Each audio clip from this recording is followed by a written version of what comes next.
Good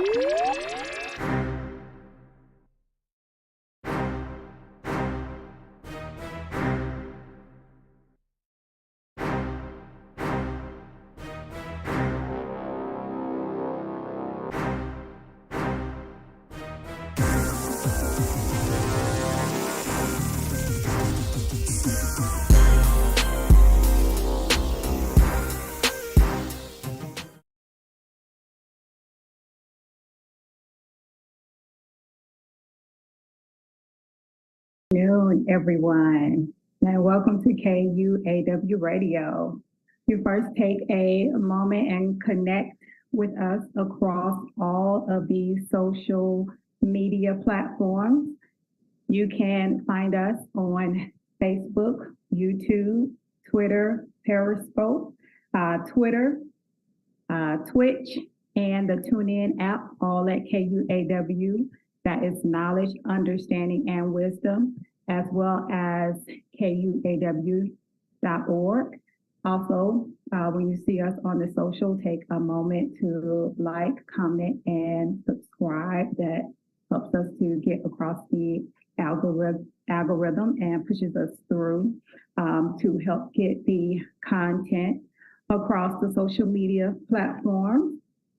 This is a Black-owned media platform, and it helps to have Black-owned media platforms out there so that our messaging can get out in a way that only we can get it out.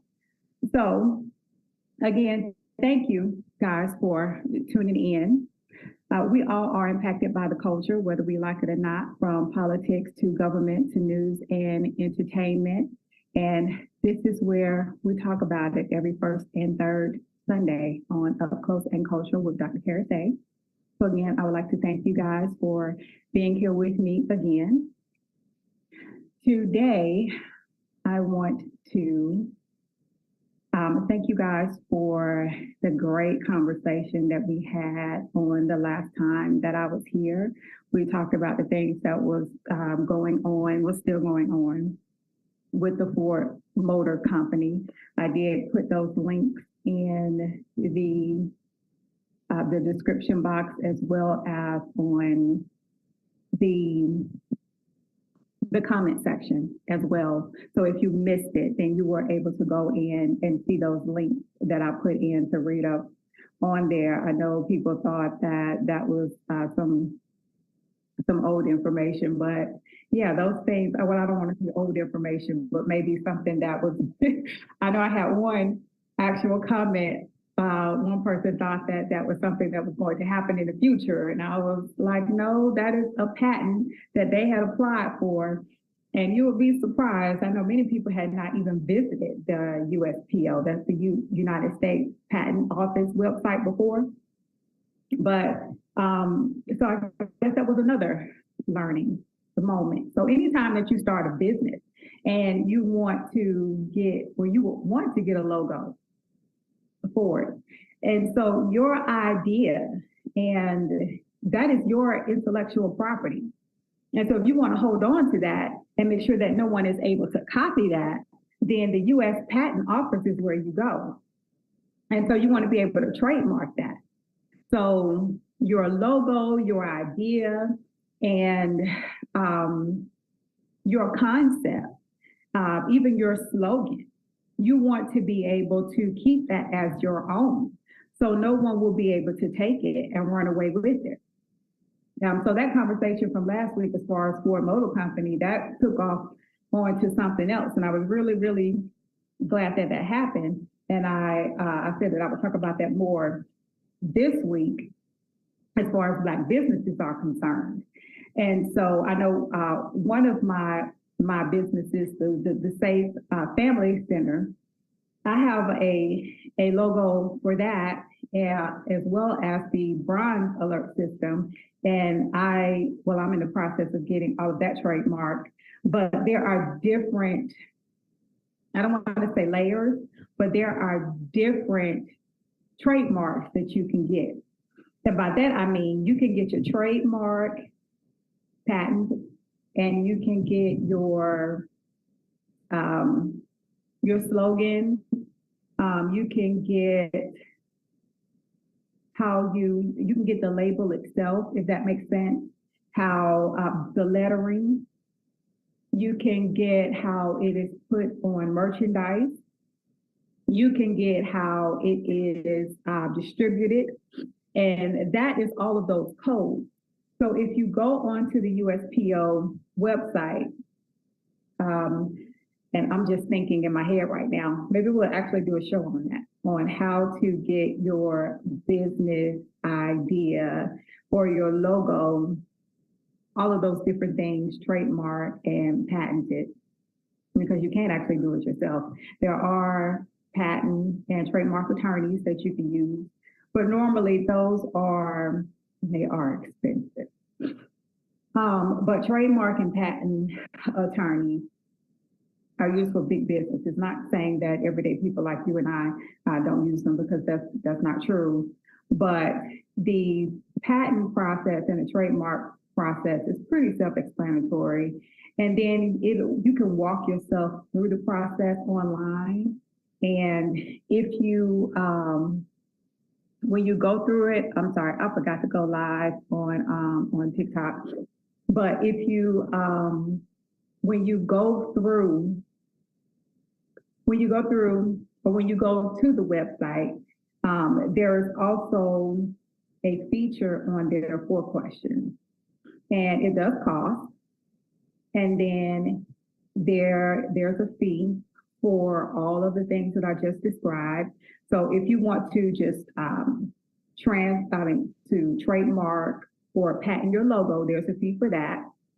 Then if you want to patent or trademark your actual slogan, there's another fee for that. Then if you want to patent or trademark your logo, such as what I say in the beginning, your slogan, like what I say in the beginning of the video. When I say, I guess I would say part of it, let me think of something that is patented. I think like Burger King and McDonald's and Wendy's and the things, like when they say have it your way, like you can't go and, like if I start a business, like I can't go and put on, have up under my business the have it your way slogan, because that has already been trademarked by another company, by whichever one of those fast food restaurants. So remember when Wendy's back in the day had where's the beef on there? I can't go and start a restaurant and put where's the beef on it. Those are the kinds of things that I mean. But anyway, there's a separate fee for that. So the fee goes up depending on what you're trademarking and what you're going to patent. And normally patents are reserved for, I don't want to say reserved for, but the purpose of a patent is for ideas, such as the things, inventions, things that you invent, that you come up with, so that no one else can profit and say, hey, I came up with that first, and get paid for your idea. So anyway, the different codes on there, I think like code 35 35 may be for merchandise. And then even that's broken down. I think the 30s are like stationery, and then maybe code 37, and I may not be exactly right, but then you have stationery where you can put your trade, your logo. And then you have another trademark where you can put, or different permissions, and I hope I'm saying that right, where you can put it on different merchandise like t-shirts and clothing. But then there's another where you have permissions to put it on, things like cups and banners and things like that. So there are different layers to the patent and the trademarking process. So yeah. So that was that whole conversation when we got on Clubhouse that turned into something totally different from just talking about what Ford Motor Company was trying to do or is trying to do with them patenting or trademarking the idea of car repossessions that we talked about on last, I don't want to say last week, but 2 weeks prior to that. So I do hope that you guys did go and chime in and, you know, voice your concerns with that, because again, I'll say that it's concerning. It's concerning. There's one thing to be able to protect as a business your own property, because I do get it. You want to be able to sell your cars, and from Ford's perspective, you do want to be able to sell your cars and to be ensured that the people that you sell your cars to, that you're going to get paid for your product. I understand that. And but there are also safeguards in place for when that happens. There's already a repossession process, and it's complete overreach, and it's intrusive if you or a company is able to use technology that they already have to be able to take over your garage system or your alarm system in your home, and then use that to open your garage, and then use your turn on your vehicle and move your vehicle outside of your home, or just to open your home, period. And then also it's completely an invasion of privacy for them to be able to just cause all kinds of discomfort for you to be paying. I can imagine paying for a vehicle, and I'm sitting in my vehicle and some remote satellite is able to turn my radio up on blast, or I am somewhere and they are able to automatically put my vehicle on cruise control, or and drive me somewhere, just completely take over my vehicle. That's scary to me. I definitely would not want that to happen. So yeah, I haven't checked the site in I know in a week, and I actually don't know how long the commenting I guess it's called the commenting period is available. I don't know how long that is. So I don't know if it's too late for anyone who has not gone on there to voice any concerns or to let the patent office know why this should or should not happen. Some of you may be okay with it. Some of you may not be okay with it. Another thing that I thought about is that the tow truck business, tow truck drivers, there was someone who got on Clubhouse, and he said that he is actually in well, not necessarily the repossession business, but he drives tow trucks. And part of his tow truck business is repossession. And of course, there was this whole thing about not only AI, but just the robotics industry, or whatever the case may be, taking over human jobs. And I know you're seeing more and more of these self-checkout aisles. And then I know here there are restaurants, and I can't think of there was an Asian restaurant that I went to last week. Why can't I remember the name of that restaurant? I was so tired. But anyway, there were no servers. There was the hostess, but there was only the robot. And so it served us. And you also put in it was here in Kansas. So either way, I have too many chats going on, but it was here in Kansas. And so you put in your order on the screen. The thing actually looks, for anyone who ever seen the Star Wars fans, the Star Wars movies or Star Wars fans or whatever, the thing kind of looked like R2D2. It had the big round head, and then it had the little body, and that's just here in Little Kansas. And you were able to put in what you wanted, and when it was over, you put your plates in. Seriously. And there were no people involved. And so, but the robot delivered everything to us, and it was right. But anyway, there's this whole thing, and there's concern that as a result of this, people are losing their jobs. And so going back to Ford, the guy was saying, where if this is something that takes over and cars are able to drive themselves, that is just another piece of lost income for him. So if he's not able to repossess cars because there's money in that, then he won't, I think he was trying to say that he recovers some money, and this was something else too. When your car is repossessed, something that Ford was talking about too, if they deem that your car, when we talked about your car being upside down, that means that you owe more on the car than the car is worth. When the car drives itself to the junkyard, the tow yard, or whatever, which is already pre-planned. So let me go back. They've already decided where the car is going to go.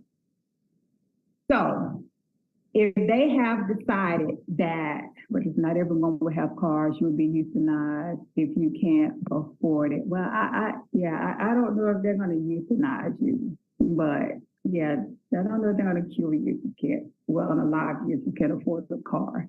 Because I'm pretty sure that you're worth more alive than unalive, because they'll find some use for you if you can make them some money. But let's just hope and pray that doesn't happen. But yeah, pretty soon a robot will deliver everything. Absolutely. Because even when it comes to cars, have you seen, I don't know if any of you all have those Carvana dealerships in your town. They're vending machines for cars. So you can get online and pick your car, and all you have to do, I know the one here is in KCK, which is Kansas City, Kansas. So if you want a car, you just go to the Carvana website, and then they will, however they do it, I know they have a person to drive the car. It's seriously this big, huge, if you Google Carvana in Kansas City, Kansas, you will see it. It's this big, tall building, and you literally go there, and it's like a vending machine, and you put in your information and your car comes out. They give you your delivery date and tell you when you need to go pick up your car. Anyway, I got off track. But either way, they've already decided where your car is going to go. They've decided if they want your vehicle back so they can resell it, or they have decided that this car is not worth it and it is going to the junkyard. And if it's going to the junkyard, of course, they've already worked out whatever with whomever owns the junkyard, as well as with the finance company and them. So they've gotten their piece of the pie, but the junkyard owns the vehicle now. So that's already at play. So you're pretty much cut out of the picture, which is completely unfair, but it is what it is. But when something like that happens now, prior to Ford being able to have this patent and the car drives itself there now, and the company being able to just dive in and have, I guess, just cut out the middleman, if you will. I believe that driver was able to get a piece of that pie, per se, from what the guy was explaining to us. Again, we were on Clubhouse, so there were a lot of people, trying to get put in their feedback. But anyway, that's a loss of income for him. I guess you can call it like a commission. So for every car that they bring back off of a repossession, they're able to make money off of it. But if Ford is able to just have these cars to drive themselves back, then that's income lost to the tow truck drivers. So he was talking about that as well, and he was like, if they're able to do this, then there's no telling what else that they can that they'll be able to come up with. So I was like, wow, I never even thought about that piece. I know I didn't touch on that at all. We were talking about it the other week. But yeah, it's amazing what you learn when you're actually having these discussions. But again, I don't know if it's too late to go and comment on that part on it. Again, I don't know if the commenting section is still on open. I don't know how long it lasts, but it's worth a try. Some people are for it, some people aren't. But it's I would say that when things like this happen, with the advances in technology, you have it's twofold. There's right and wrong, and then you also want to be progressive. And I'm all for progression, but I am completely against invasion of privacy. And so with that being said, I think that we also have to figure out a way how to meld into these things and figure out how do we not fight against it, but how do we, again, meld into it? And how do we make ourselves marketable in this tech industry as it's moving forward? And I think the only way to do that is to educate yourselves on or in the field of technology. You have to get involved in STEM programs. It is imperative that you start educating yourself as well as making sure that your children are taking classes in science, technology, engineering, and mathematics. That is what STEM stands for, STEM, science, technology, engineering, and mathematics. Those are the 4 key areas that fuel all of the knowledge behind technology, period. The medical field and the technology field. So that is the only way that you're going to be able to keep up. That's it. That's the only way you are going to be able to keep up in anything moving forward in this world. So that was another thing that came out when we were talking about it, because it's not going backwards. It is not going backwards. It is, and we don't want it to in that regard. Even though in a lot of ways our society may be going backwards, trying to go backwards in its thinking, and we'll get to that in a second, which is actually what the topic of the show is about today. But when it comes to technology, it is going forward, and you don't want to be left behind. It is very disheartening thinking about people who may lose their job, and not only lose their job, but not be able to compete and make themselves marketable to be able to get another job in this economy. So you want to be able to survive. It's hard enough, with the increased housing prices, increased food prices, and just lack of housing, period. But the world is still turning. And so I would just advise people to just do what you can, even if you're in your spare time. If you can, take a class. I know community colleges sometimes have free classes that you can take, or find things online. Now you can Google or YouTube pretty much anything, or find all kinds of certifications. And it might even just be something that you have to save for. But whatever the case may be, and there's financial aid out there, but whatever the case may be, STEM is where it's at. These things are coming about, and as you can see, I learned something that I didn't know anything about, and you may be able to figure out a way to get involved in in these programs so that you aren't that you aren't left behind and not be able to work. So with that being said, that was a great conversation afterwards on the whole aspect of what Ford was trying to do, because again, it delved off into something else. So today, I want to talk about the dehumanization of Black women. I know many of you saw, well, I don't want to say that because I didn't see it. I was getting ready to say, I know many of you watched the Oscars last week, and I didn't. So I don't even know why I was getting ready to make that statement, because I don't watch the Oscars. I didn't watch it this year. I didn't watch it last year. And I will say I appreciate it for what it is, because I am a fan of the art. I love the movie. I love everything pertaining to the arts, music, theater, museums. I love it all. However, the Oscars have a history of not being a great representation of all cultures. And that is why it does not grab my attention, because it is only a representation mostly of one.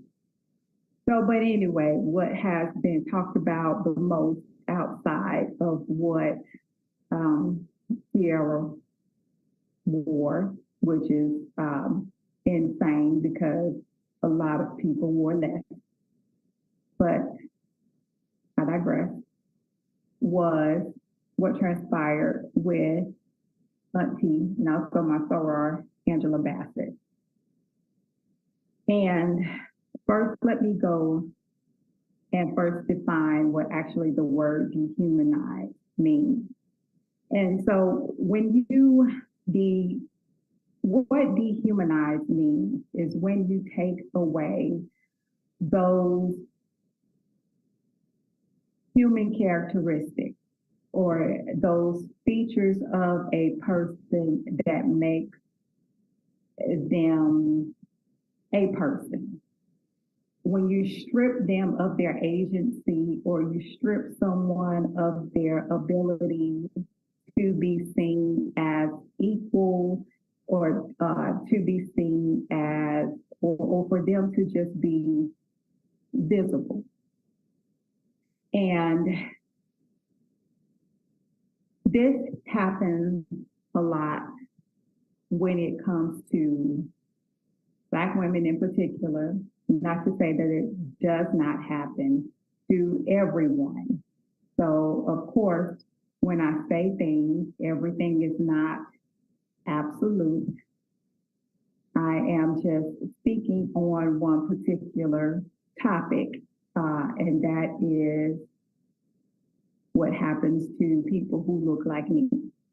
And so with that being said, so when I say Black women, I can't say all Black women. So I need some free thinking people right now. So even when I see comments, I'm not even going to address. So if it doesn't apply, what it's the same. If it doesn't apply, then let it fly.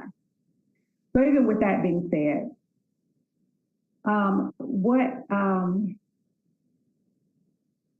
what happened was, of course, she was up for an Oscar.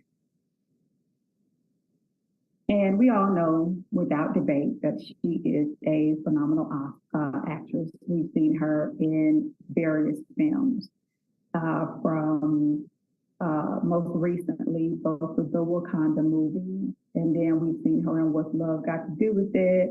We've seen her in Boys in the Hood. I mean, she's been in everything and did a phenomenal job in all of the movies. And we all were hoping that this was her year to win an Oscar.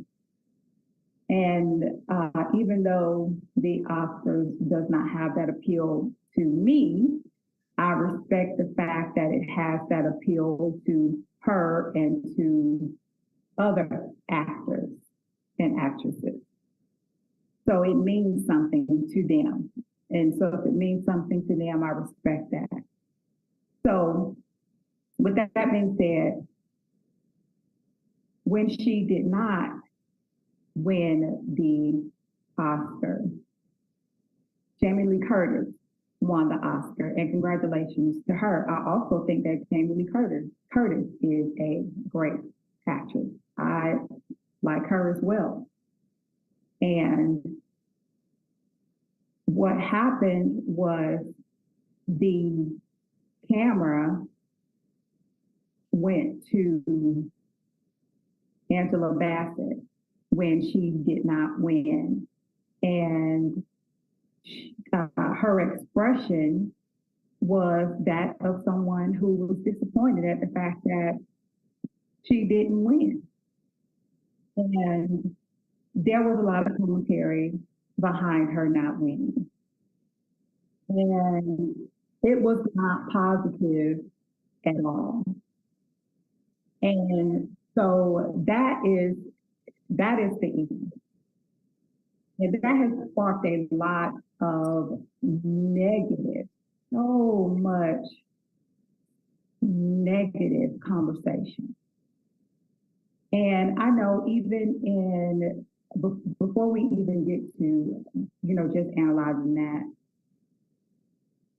even just talking from a mental health standpoint,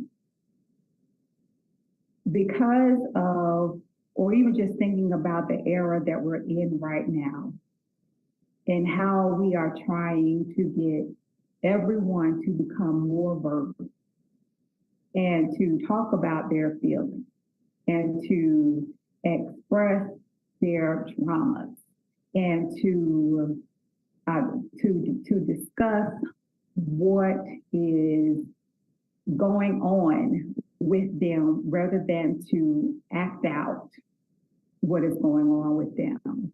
So we don't have these aggressive moments that may lead to either physical violence or gun violence or domestic violence or even verbal violence or any number of things that can cause undue harm to other people.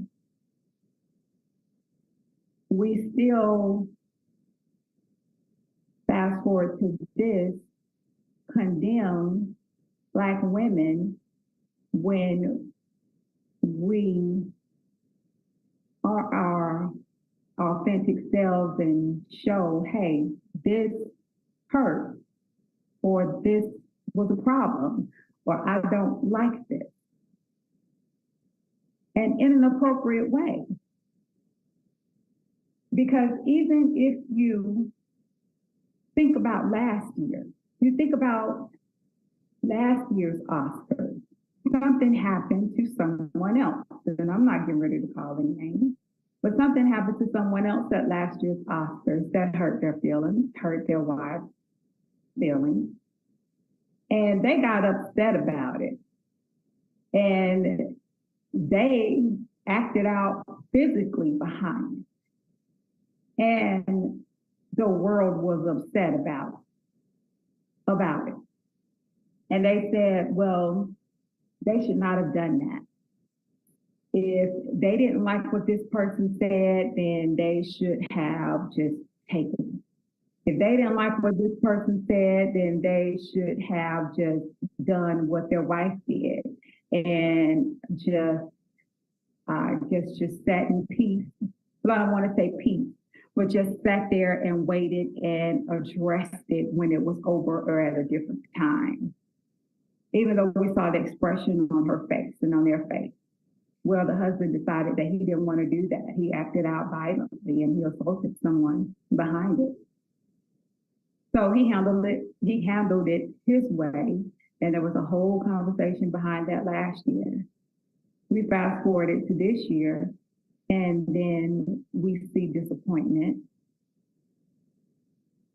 or if you want to categorize it as something that happened that someone didn't like, it's still all of the same thing. It's still a situation where something happened and it was unpleasant, or you didn't like it. It's still our feelings, it's emotions that we don't agree with. And it was an expression on her face. And she did not do anything other than show that, hey, I'm disappointed that I didn't win. And somehow her just sitting in that moment and acknowledging that moment made her a bad guy. And so you have these scenarios where you have people saying that her doing the same exact thing that they wish this person would have done last year is somehow wrong is completely insane. It is, and it makes you wonder. It makes you wonder why. Why is the standard different? Why is the standard different for Black women? Why do we have to be void of any emotion? Why are we not allowed to just be who we are? Why is it that when we do not, or when we sit and we express our disappointment in an appropriate way, it is disappointing to other people, as though someone else's disappointment is supposed to be recognized outside of our own. But if we do express our disappointment in a different way, then we are labeled the angry Black woman.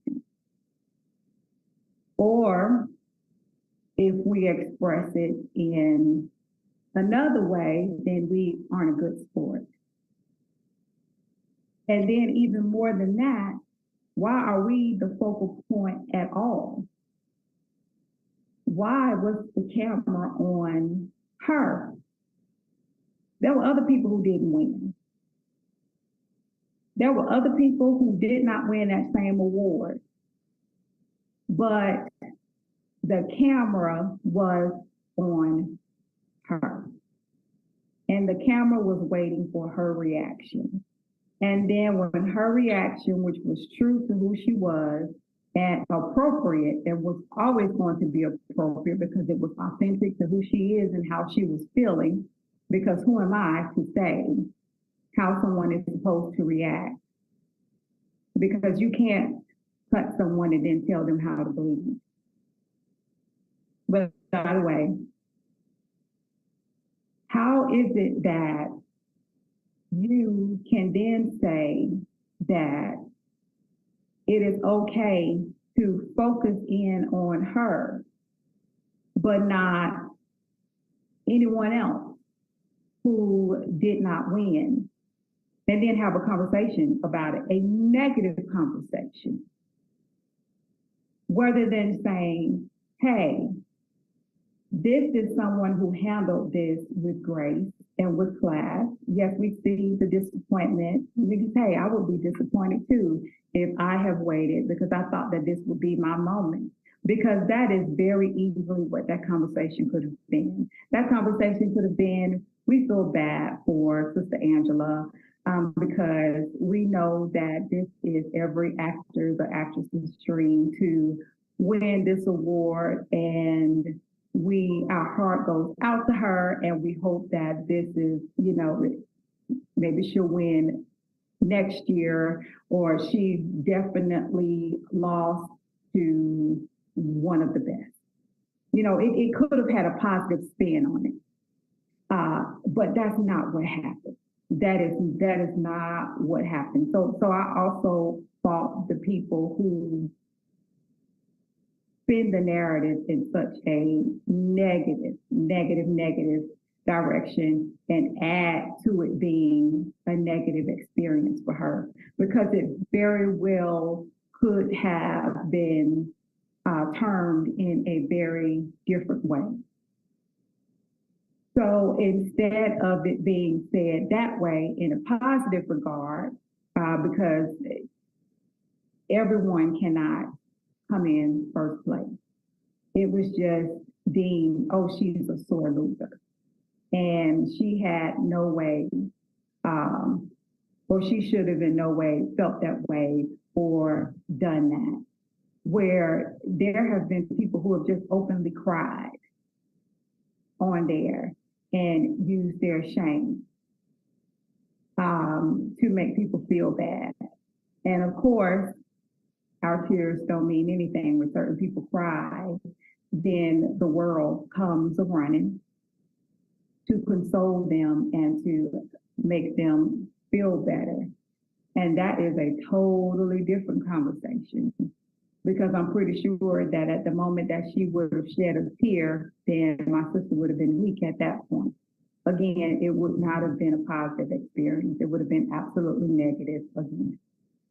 And so rather than being able to just sit in who she is and then being celebrated for that, her expression probably, it would have changed.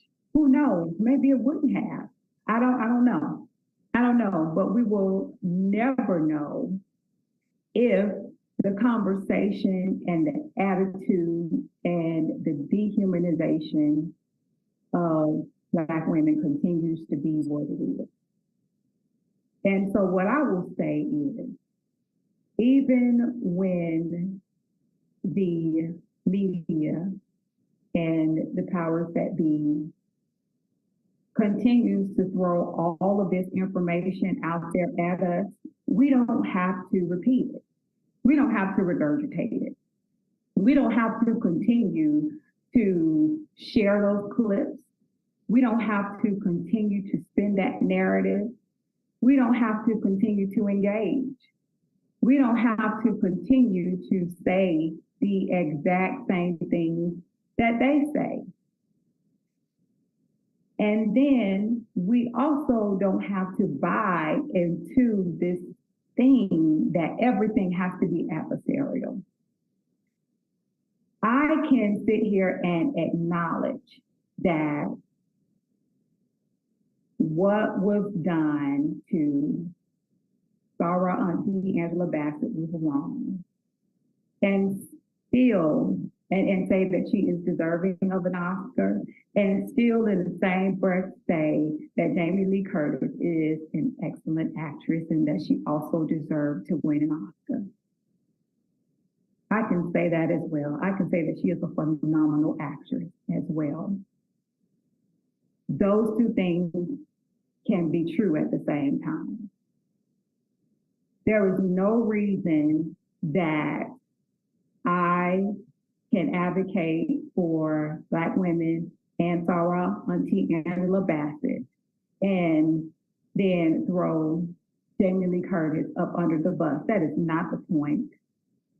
And we are smarter than that. We are more ethical than that. And we are more moral than that.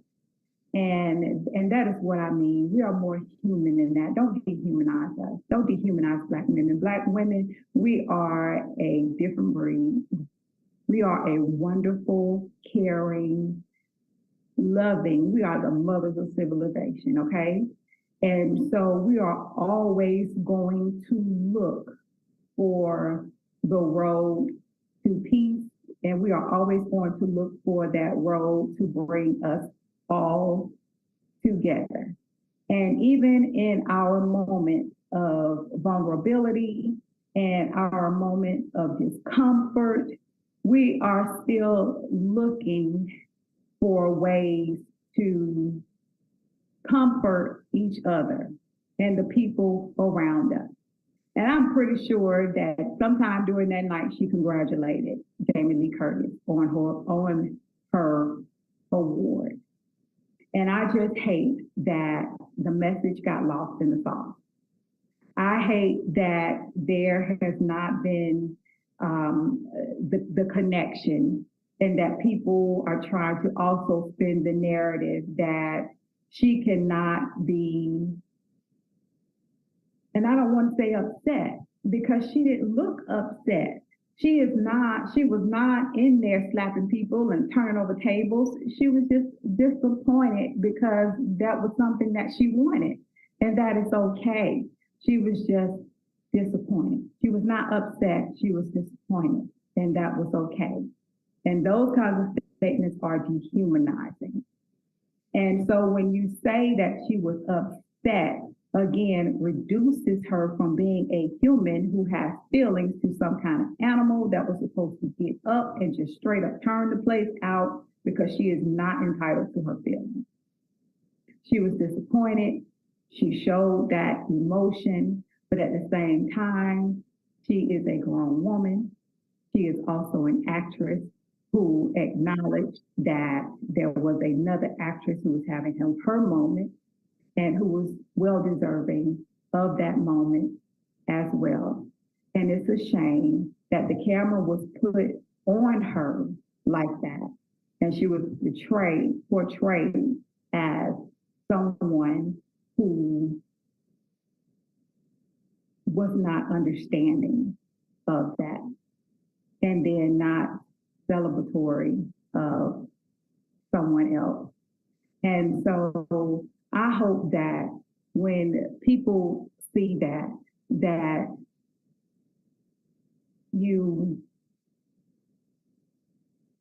stop, that when you see information, that you don't see it with tunnel vision, that you just don't take what you see and you just run with it, because that's what has happened.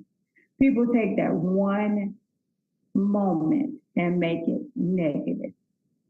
And I just refuse to do that. There's this saying that people see things as they are rather than as they are. It's a flux in tone.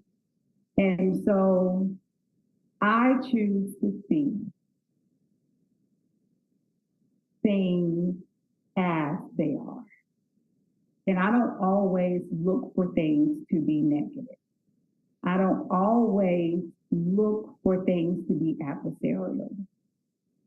If they are, they are, and I will call it as it is. But I will still try to find a way for there to be peace or some kind of resolution. But when it comes to things like that, where people feel as though, especially in the times that we use, that we're in, people use social media and they use the news or they use whatever as their reporting tool now for clicks and views and to be the first to put things out there.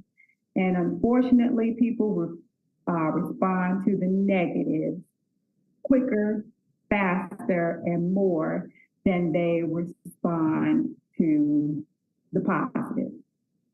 So I get it, don't like it, but I get it. So I understand the media and the marketing. I understand, but that doesn't mean that we have to buy into it. Because when I see it, I look at it and I'll read it, but I don't buy into it. That doesn't mean that I have to internalize it and make that my belief system.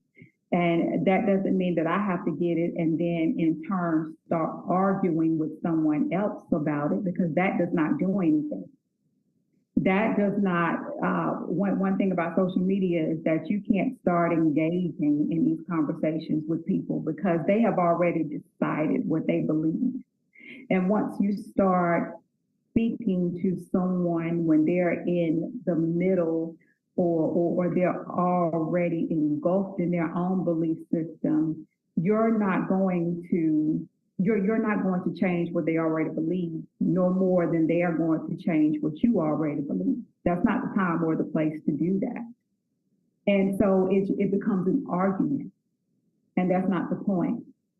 If I comment, I will comment the truth of the situation.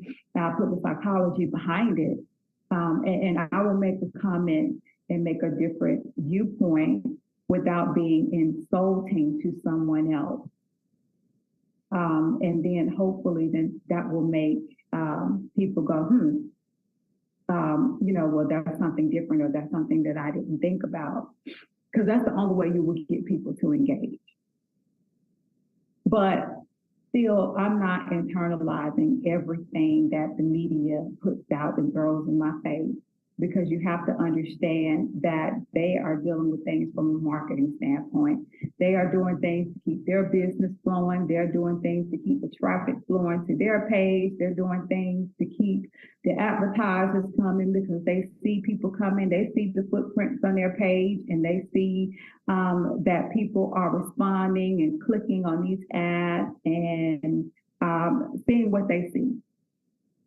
But as far as what I put on my page and what I want people to see and the narrative that I want to spin, I want it to be whatever my message is. And I think that it's incumbent upon you to do the same. I think that because the world is always watching, and whatever you put out needs to be indicative of the type of person that you are, and not what you read or what you saw or what you think someone wants to hear or see. And because those types of things just make you a psychopath, and it just makes you just a part of the system per se. And I think that the only way you can change a perception is to first start with yourself. And it's internal, because from the heart is what comes out of the mouth. And a lot of things that I see that people write, I already know it's internal. It's internal. It's feedback from what's going on inside of you. Because if you aren't already speaking it subconsciously, it's not going to come out verbally. It's not even things that don't make sense to you already inside of your head are not going to come out of your mouth. So when you see those things, start to see things from a better standpoint, from a moral standpoint, and from a character standpoint, rather than a media or publicity standpoint. And try to see the good in a situation regardless of what is going on around you. So put some human behind your statement. Put some human behind people and behind things, and always expect people and things to be good and respond accordingly. So again, that's my word for this week. And I thank you guys for joining me with Klose and Kultural with Dr. Parasite. And I will see you guys again on the first Monday in April. Enjoy your weekend.